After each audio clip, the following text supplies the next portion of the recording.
In this edition of the 6 p.m. primetime newscast on Equinoxe television, the Social Democratic Front reminds the Paul Biya government that the Anglophone crisis is unique and should be treated as such. It is contained in the final resolutions of the NEC meeting, which took place that was barely a few days ago. Also in this newscast, the Catholic Church in Buea goes to the street to pray for peace. Plus, sacked workers of the Douala City Council have continued to mount pressure on Dr. Frix Tonentone. They say that things might get rough if they are not reintegrated. We shall be right back. Stay with us.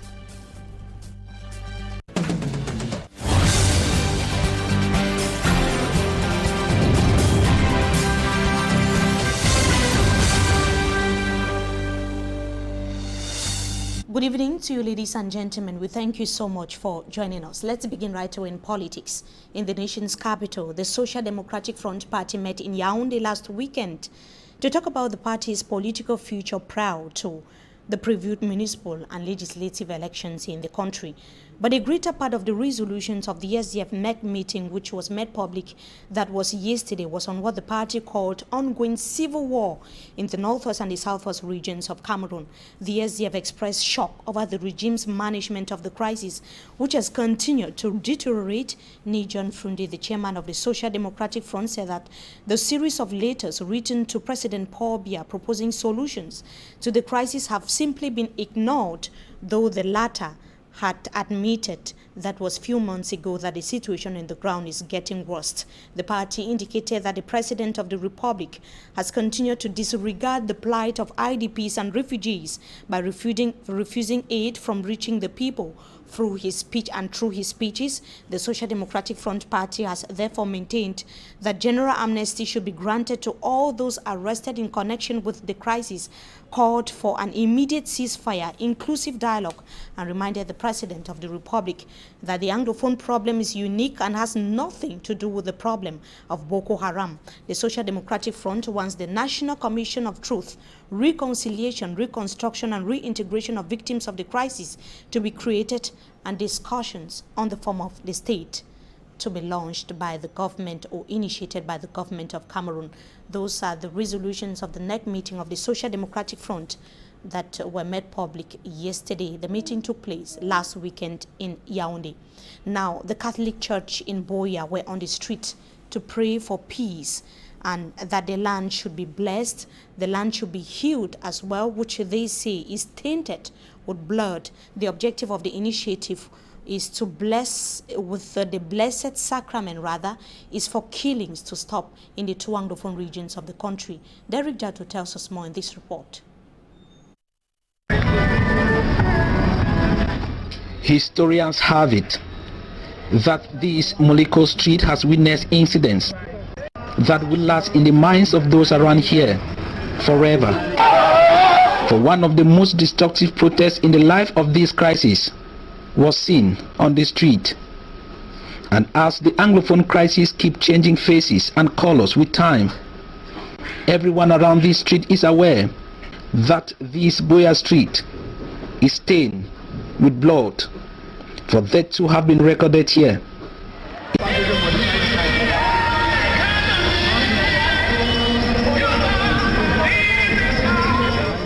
Today, the same Buea Street is witnessing another history.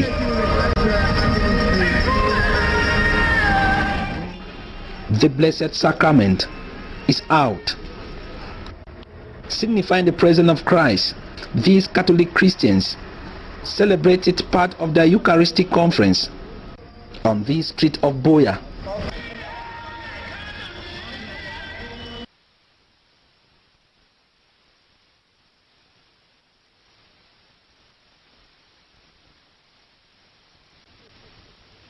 I'll going to Buea, that Lord bless this town. You are the one who can bring your children together. You're the one who can bring peace to the world, not us anymore. We have one. We have the Lord Jesus Christ, and that's our goal.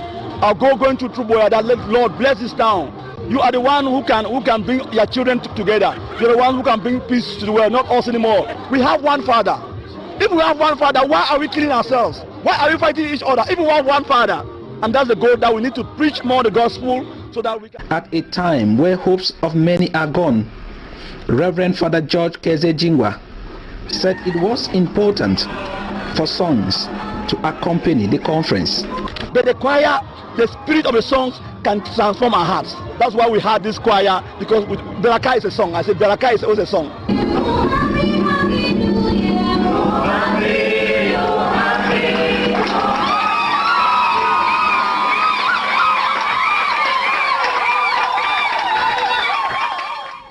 At the time when there have been multiple calls for peace and inclusive dialogue in the two Anglophone regions of Cameroon, we can see how the churches are equally praying for peace across the national territory.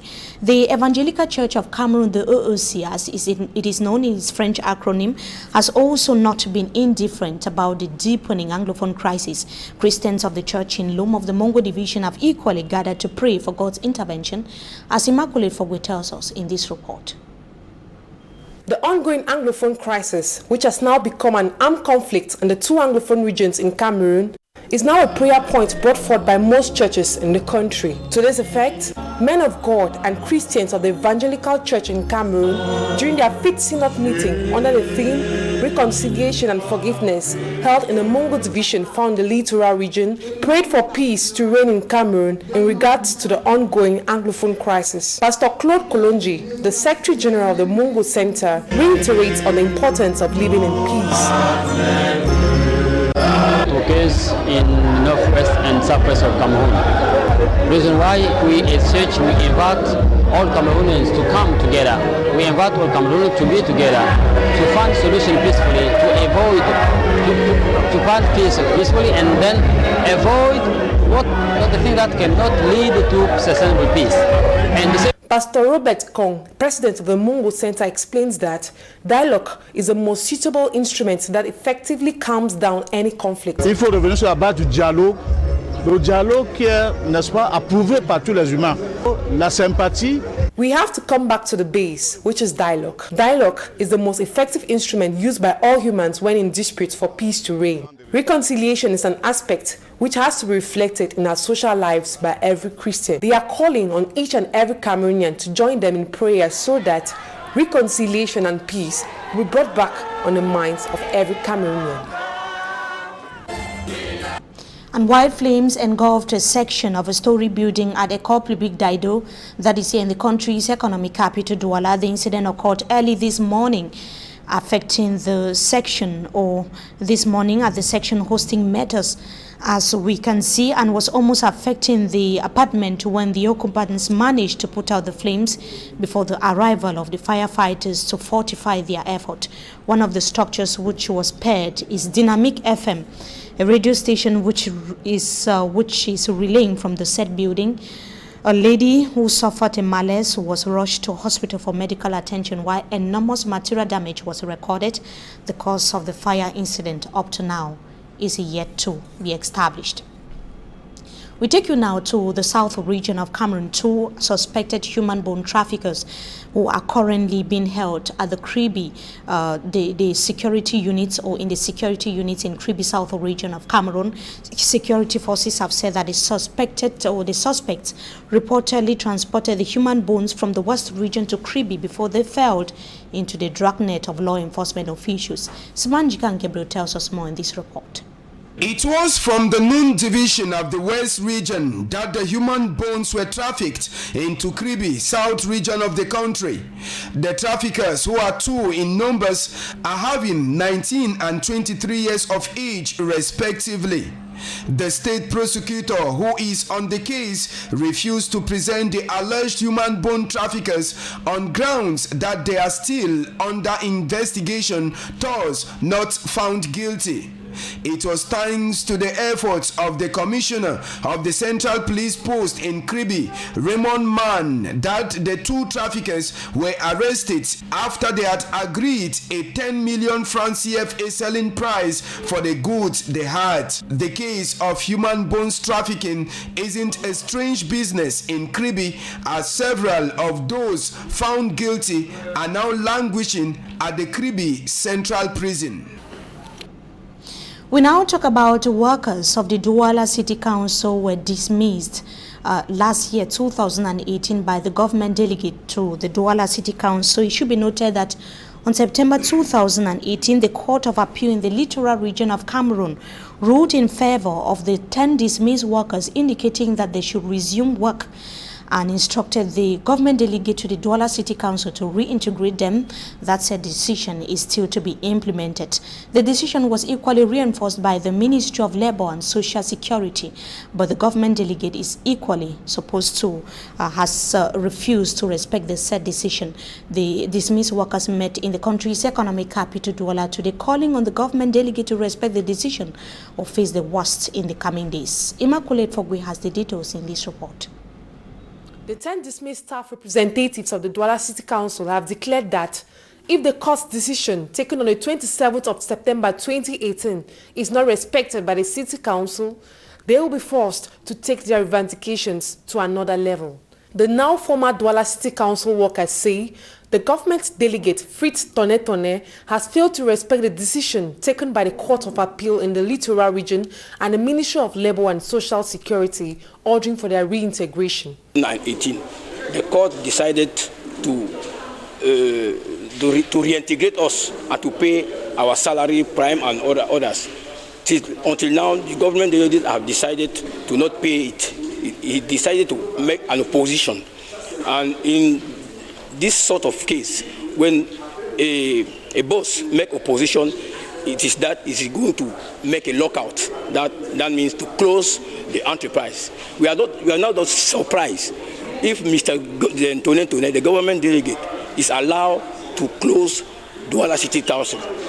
That's why we wanted to inform national and international opinion, because we are not yet reintegrated.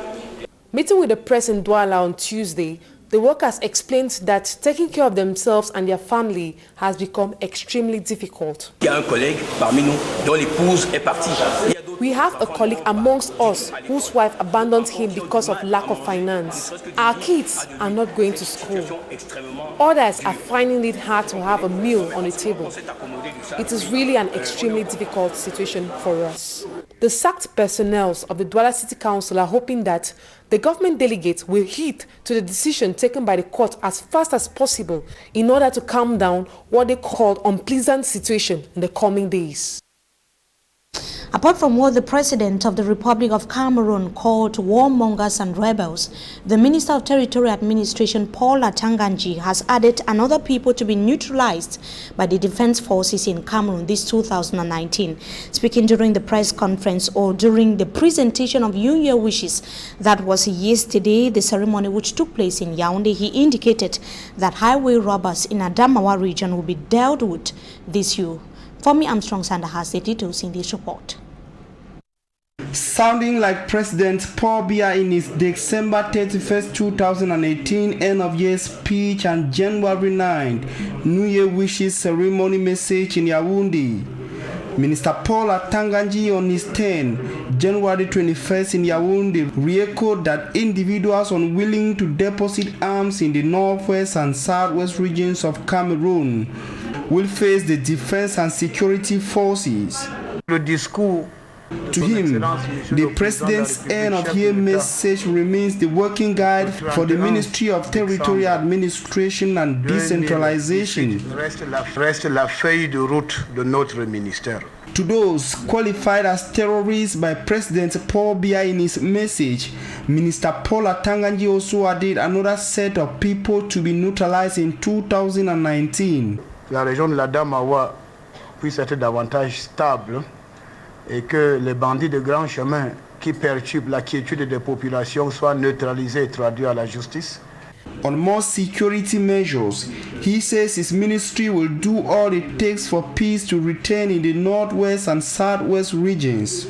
The ministry also plans to intensify the distribution of government's humanitarian support to the affected population of the two English-speaking regions of the country, and also accompany the National Disarmament, Demobilization and Reintegration Commission. Presiding over the New Year wishes ceremony for the first time as boss of the Ministry of Territorial Administration and Decentralization, Paul Atanganji highlighted municipal and legislative elections as some of the priorities of his ministry in 2019. stating that the ministry will work to secure regions, divisions and subdivisions for each free elections. The minister, in his usual style, sounded positive that the ministry will succeed in its priorities in 2019. We continue to talk about the disputed elections in the Democratic Republic of Congo. Central African and some French-speaking countries have remained silent on the election victory of Felix Tshisekedi in the Democratic Republic of Congo. The European Union also has not issued a statement in confirmation of the president-elect or the election of Felix Tshisekedi.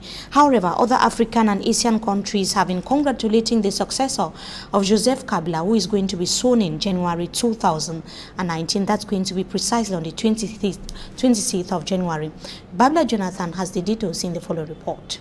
Président de la République démocratique du Congo, Monsieur Tshisekedi Tshilombo Félix. A series of state congratulation messages have been streaming in on the heels of the confirmation of the election victory of President-elect Felix Tshisekedi by the Constitutional Court of the Democratic Republic of Congo.